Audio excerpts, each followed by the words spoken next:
North Korea and South Korea are meeting at last. Take a look at this picture. Something that we did not think we would ever see. President North Korea, President South Korea meeting. I mean, we are talking about history being made. They're now pledging, by the way, this is sort of the headline of this. They're pledging to formally end hostilities from the Korean War, which haven't really been going on for more than 60 years at this point. But they do technically continue till today, and both of the presidents you just saw are saying that they're going to attempt to end it. Now, they can't do it by themselves. It would also have to involve the US and China, who are parties to that conflict too. But even the fact that they are meeting is, of course, significant. It is historic. I wanted to show you, if you could bring up this next graphic, you're going to see a message in the visitor's book in South Korea written by Kim Jong-un saying, "New history from now on. We're at the starting point of a historic new peace era." And I love that he wrote it in like the visitor's logbook, like as he crossed over. Yeah. That's a good move. So let me read you a couple of quotes. They had separate speeches, both Moon Jae-in, president of South Korea, and Kim Jong-un, president of North Korea. So first, South Korea said, "Comrade Kim, for the first time in our history, you crossed the military demarcation line. It is no longer a symbol of division, but a symbol of peace." And Kim Jong-un said, "The expectations are high, and we've learned a lesson from previous times. And even if we have good agreements and implementations don't follow, they will disappoint people who had high expectations. I hope to write a new chapter between us." And so they signed a declaration for peace, prosperity, and unification on the Korean Peninsula, saying that they will attempt to denuclearize and have a formal end to the conflict. So before we get into the bad news, that's the good news. It is historic and a long time coming. The good news is they want to, at least on the surface, end the conflict. That is, I don't see anything bad about this. You don't see anything bad about it? About this part. Oh yeah, I don't see anything bad about this, but by the same token, I don't see any reason to think that this one is different from all others. Yes, more is happening. I'm still skeptical about what Kim Jong-un's motivations are, but if he fully intends to denuclearize the Korean Peninsula, I foresee that as some kind of discussion that will also include the reduction in America's military relationship with South Korea, which is something that people like Pompeo and Trump and myself probably would not be that keen on.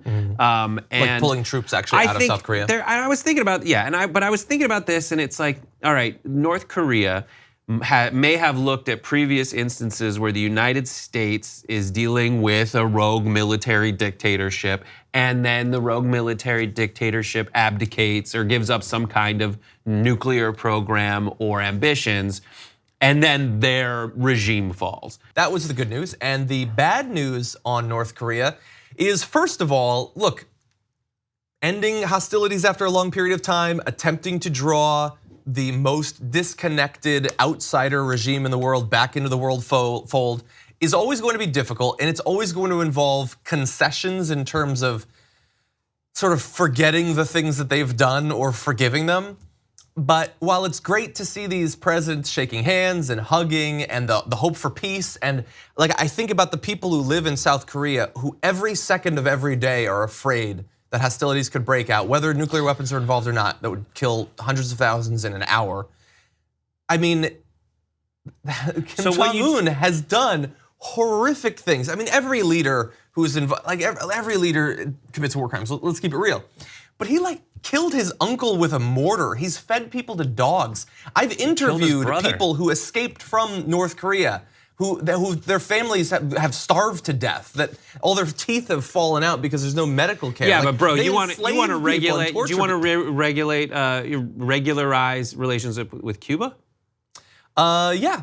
Look, what was the first half of what I said? What was the first half of what I said? It will always involve some forgiving and forgetting, but before the forgetting is the not having forgotten, and I haven't forgotten. Just to close off the thing, well, the truth is you know less of this than you do of any other regime. The difference is in Cuba you have refugees that make it over here. There are North Korean refugees who make it over here, but there is a large contingent of people in Florida who will tell you how terrible Cuba is. Yeah, it is such a secretive regime. If you want to, there's an amazing book out there called The Orphan Master's Son, which you need to go if you're curious about the kinds of things that happened in North Korea. It was written by a person who went on as part of a delegation to North Korea. came back and kind of fictionalized it, but it's kind of a way of telling a compelling story to communicate the realities that he discovered while there. It's a really amazing book. You should read it. But just to say the difference, as I kind of hinted out before we went to break, the difference between this relationship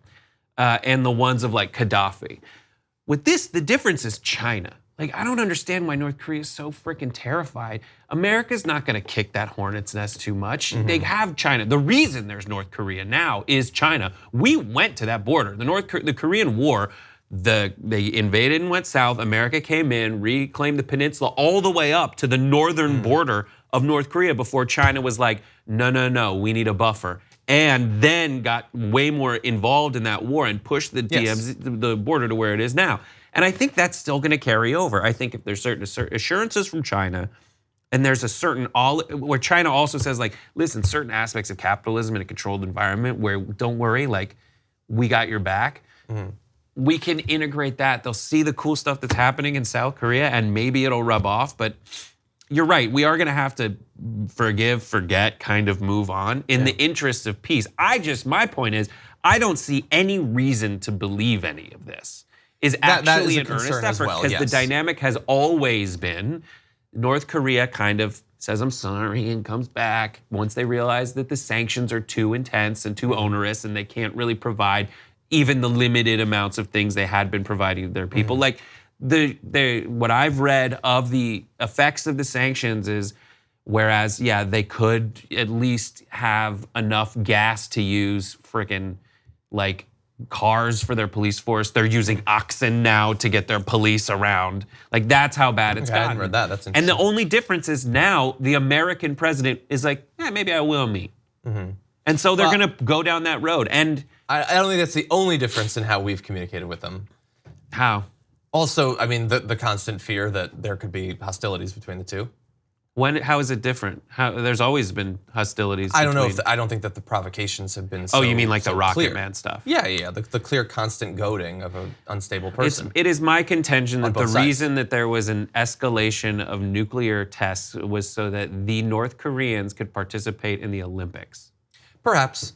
And then that happened, and then it went away. Yeah. And that's the kind of weird stuff that the North Korean dictatorship wants to be involved in. Oh, of course. The same way they want signed Jordans. And I agree. But now, the one thing I disagree is I do think that this is a much bigger step. It could still go back. You can take those steps back, but I think this is bigger than in previous decades. I would also say, just really quickly, that if there's certain polling data that the kind of fear you kind of characterized earlier about how South Koreans feel about North Koreans isn't that way. It's this weird, like, the younger generation has always lived with it, and they're like, North Korea just being North Korea.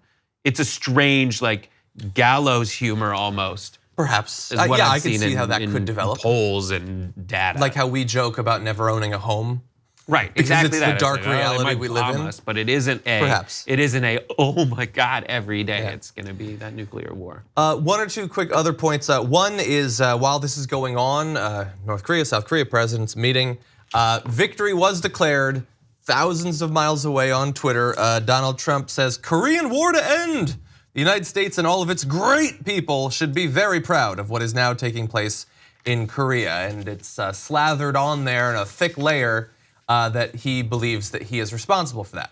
I think you could try to make the case. I think that Trump defenders don't want to have to be too explicit about making that case, because they would have to basically say that we have put someone into power in our country who is so crazy, they have finally out-crazied North Korea and made him maybe fear for his own safety in a way that he would go and talk to South Korea. But I do think it's also noteworthy that Donald Trump is not at this meeting. South Korea and North Korea have wanted to connect diplomatically for literally decades. So you can say he deserves credit. I would say for particularly dark reasons. I don't anticipate a Nobel Prize, but I guess we'll see. Well, the previous presidency in North Korea, or in South Korea, was replaced with this one because of a scandal, but also because one of the main initiatives of the ticket that got elected to the presidency in South Korea was that they wanted to be more open. But that's not always how it's been. Yeah. A lot of it is like we don't trust them. True. They're just crazy. It comes and goes. And Well, the one right now is one of like, let's just normalize already. Yeah. Although I do, and look, this is going to be, we're not going to be able to cover all this today. Obviously, it's a topic we're going to have to come back to. But I mean, ending the war is a thing. Normalization is a very different thing. I mean, you can formally end hostilities. You can try to, demilitarize the border a little bit more. I mean, they have the DMZ, but they also have enough artillery in the mountains nearby to devastate South Korea. Yeah. So let's say they take away their nuclear weapons. Let's say they move weapons away from the border. Do they start providing food and healthcare to their people? Do they allow them to leave the country if they want to? Those are gigantic questions, and I don't think there's any reason necessarily to assume that denuclearization means that it's anything other than a continuing totalitarian regime. And I think from the point of view of a North Korean, the nuclear weapons really don't matter. The death by starvation and being arrested for political reasons, that's the part that matters. And also just the inability to communicate any of your actual feelings about what's happening in your life throughout the day. Yeah, so we don't know. Of, right, so you could always have, they'll be able to generate any kind of proof on the North Korean side that people really love it here. Yeah. Look at them wave their flags in unison. Yeah. But you won't see that articulated criticism of the government ever to back it up because it's not allowed.